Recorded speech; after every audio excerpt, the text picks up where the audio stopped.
Well, I was born in Augusta, Georgia, and I remember a lot about the South. I'm glad I'm a Southerner. It's a complicated part of our country, but it's also a fascinating one. And I've watched it change so much through the years.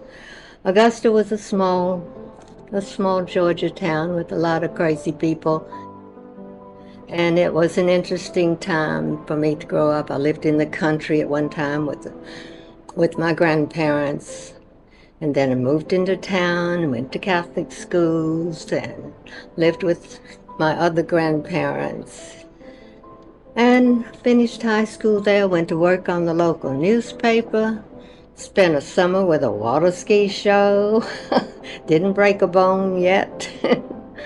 Came back and was restless and decided to move to Atlanta and become, as they called it then, an airline hostess. Where I flew with Delta for 4 years. I married a pilot. I have three glorious children. And now I have what is a true gift, freedom, to live in California and do whatever I think I can do. I just had an innate ability to put colors together. I've never had any trouble with that. First of all, the original point of sewing was to have some clothes. I made my own clothes. And it just evolved as I moved into different places and met different kinds of people and watched how women react to color. There are some that are not comfortable with it, and that's okay. That's their choice. And but there are others that'll go for anything. So I'm not at all sure how it all came about. It just happened. It was magic. I remember my grandmother gave me her little tiny Singer when I was 13 years old, which was back in the 40s, and I've been sewing ever since.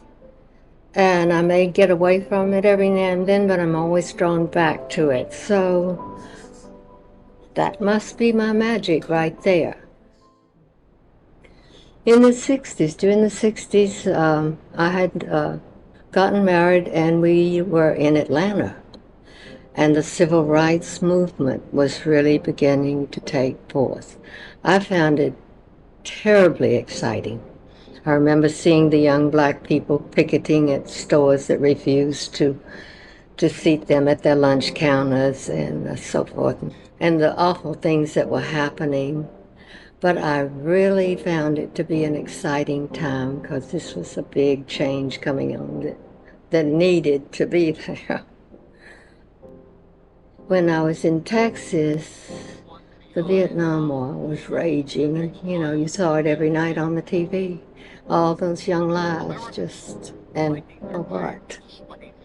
And the Dallas area I was in was very conservative politically. I didn't quite fit into that. I was terribly opposed to what was happening and saw it as, for what, for what, for what? But it was a good time in learning about how I, forming my own opinions and watching others and seeing, this country's so diverse. But it was a lot happening all through those years. The civil rights, the assassinations, the Vietnam War, and it seems like ever since there hasn't been much peace to enjoy. Someone finally convinced me that I am an artist. I refer to myself as a fabric artist, doing primarily what I call art for wearables, clothes that make you feel really good, and a little bit of quilting, some mosaic, and dabbling here and there. But I always go back to my sewing machine, or rather machines. I have 5 of them now. But I am motivated primarily When women who buy my clothes and wear them and call me up and tell me how many compliments they got and how much fun they had wearing it, that's my reward. I have been inspired by mostly its color. I've always been drawn to a lot of color. And fabric, especially these days, there's so much great fabric out there and so much color. And when I see a fabric that I really like, my first thing I think of is what shape can I turn that into? Who will look good in this? And that's what inspires me right there. And once I get through the process of deciding how I want to do, what I want to do with this piece of fabric as far as shape and design and so forth, the rest of it is just flows, and it's easy for me. I think it takes a lot of inner reflection. It takes a lot of really looking at where you are at the moment, where you've been, and what is it that you really want. I think that it seems to be very difficult for a lot of us to figure that out.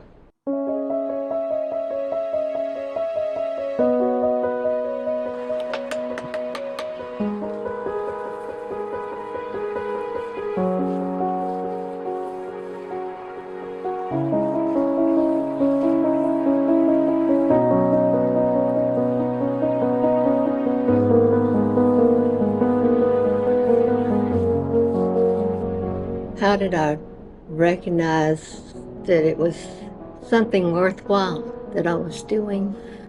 The first chance I got to sell my work in a public venue, a dear friend in Texas invited me to be in her show. I was scared to death. I didn't think anybody would buy anything. Well, I almost sold out. And that's what gave me the courage and the wisdom even to know that what I was doing was worth something. What do we really want? And sometimes circumstances prevent us from doing what we really want.